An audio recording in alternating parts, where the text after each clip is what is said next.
سورۃ الفاتحہ آیت نمبر 1۔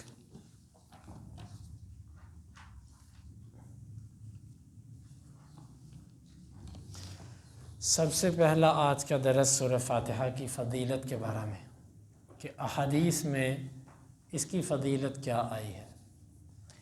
یہ چھوٹی سی سورت ہے جس کی 7 آیات ہیں، لیکن آپ صلی اللہ علیہ وسلم نے اس کی بہت سی فضیلت بیان فرمائی۔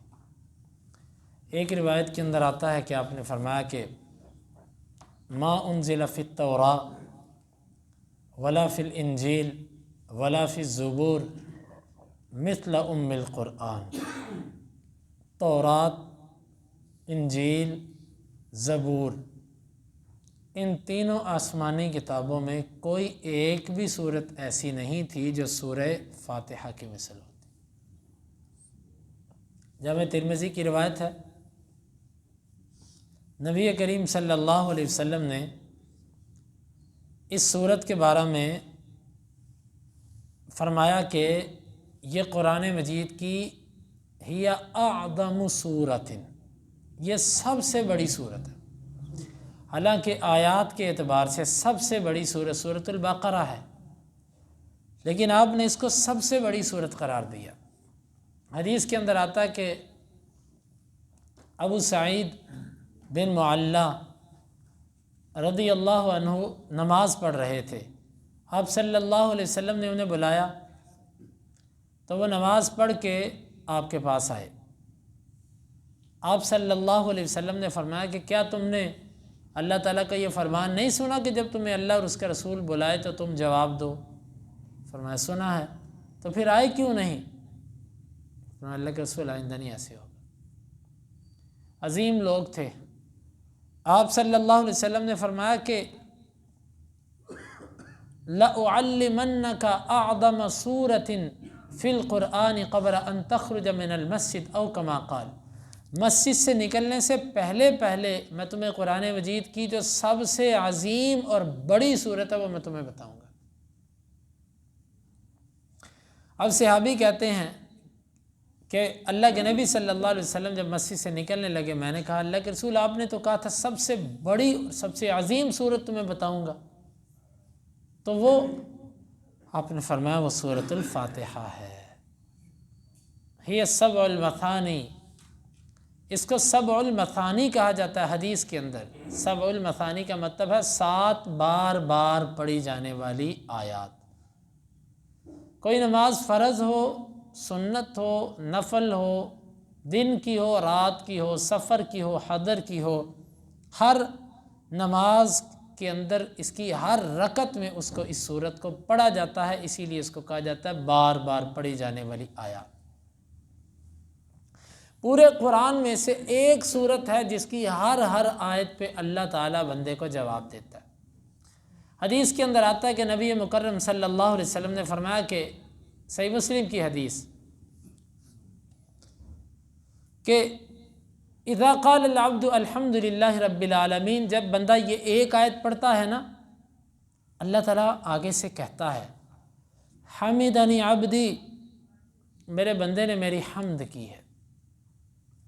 اور جب بندہ آگے پڑھتا ہے الرحمن الرحیم، اللہ تعالیٰ فرماتا ہے اثنا علی عبدی، میرے بندے نے مجھ پر ثنا کی ہے، میری ثنا بیان کی ہے اس نے۔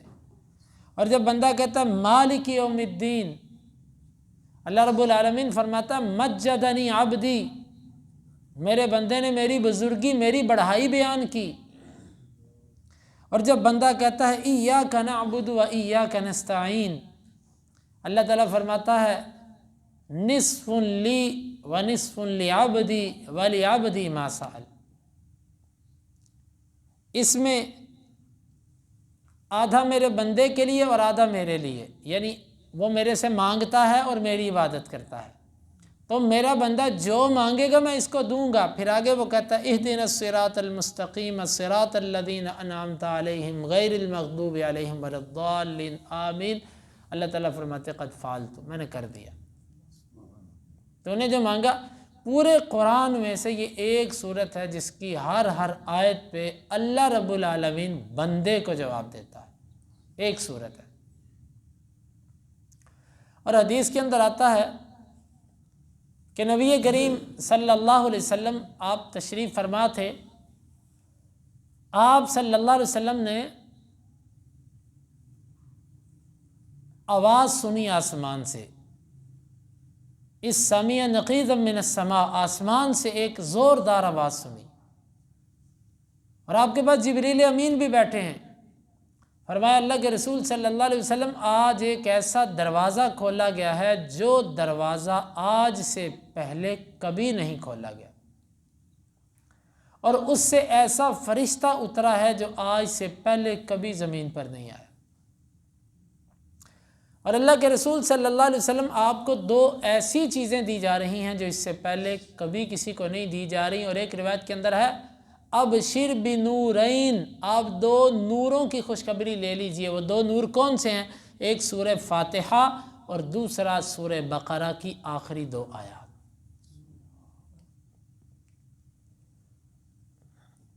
نبی کریم صلی اللہ علیہ وسلم کے صحابی ابو سعید خدری رضی اللہ عنہ سفر پہ تھے، سفر کے دوران کسی جگہ پر رکے، ہوٹل اور شہر تو نہیں تھے وہاں پر، جس قبیلے کے پاس رکے ان قبیلے والوں سے کہا کہ ہمیں کچھ کھانے پینے کو دو۔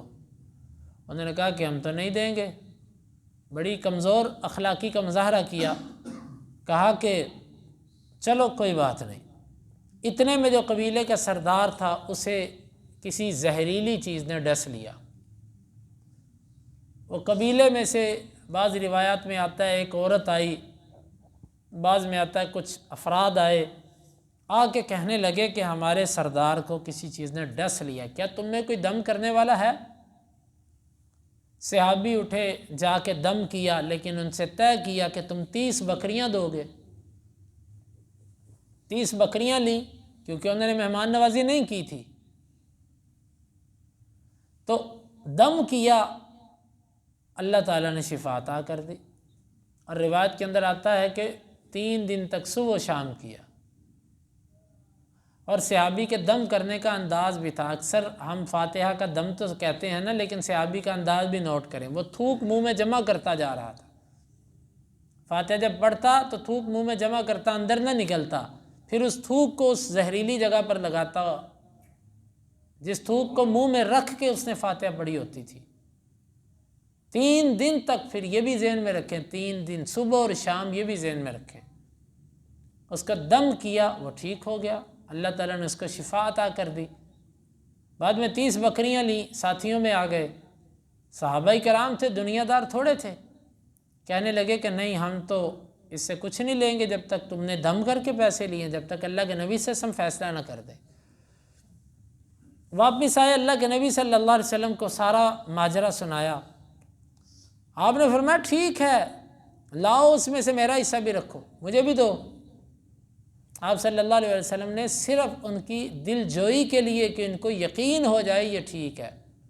بعض دفعہ ہوتا ہے نا کوئی بڑا چیز لے لے تو چھوٹے کو تسلی ہو جاتی ہے، اس کا مطلب ہے یہ چیز ٹھیک ہے، تبھی بڑے نے لے لی ہے۔ نبی مکرم صلی اللہ علیہ وسلم نے صرف دل جوئی کے لیے کہا میرا بھی حصہ دو۔ اور اسی طرح بلکہ اللہ کے نبی نے فرمایا کہ تجھے کس نے بتلایا، وما ادراک انہا رقیہ، تجھے کس نے بتایا کہ یہ رقیہ ہے، یہ دم ہے، تجھے کس نے کہا ہے؟ گویا کہ یہ صورت دم ہے، صرف یقین بننے کی دیر ہے۔ آج ہمارا یقین نہیں ہے، یقین ہو جائے تو اللہ تعالیٰ اس فاتحہ سے بڑی بڑی موذی امراض کو اللہ تعالیٰ دور کر دے۔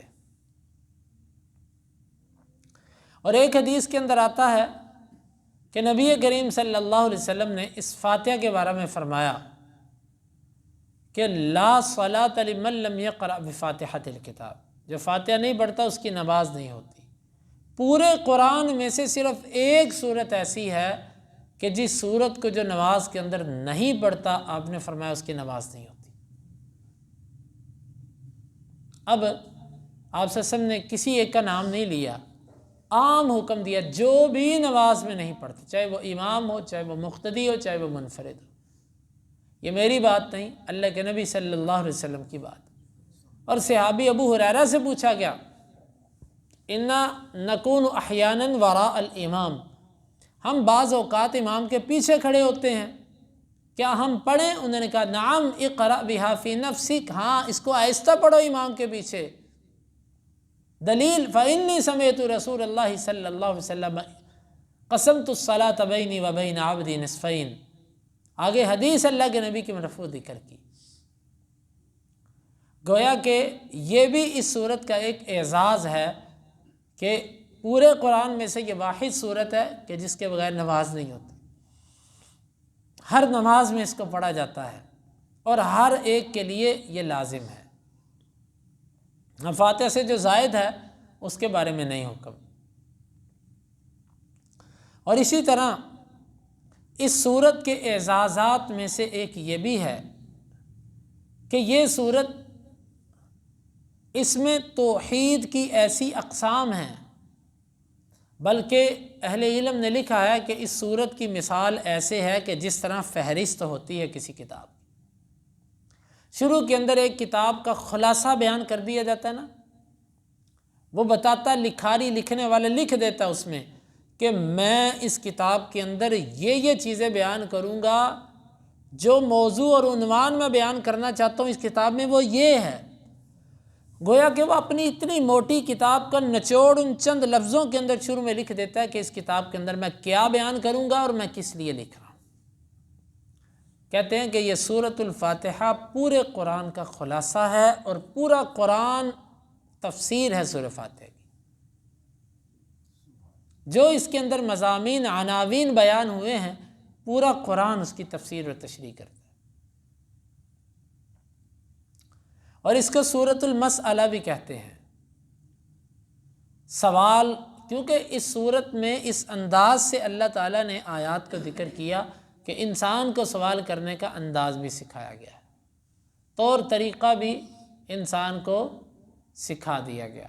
تو بہرحال اس صورت کی انشاءاللہ العزیز جو دیگر ابحاث ہیں یہ آتی رہیں گی۔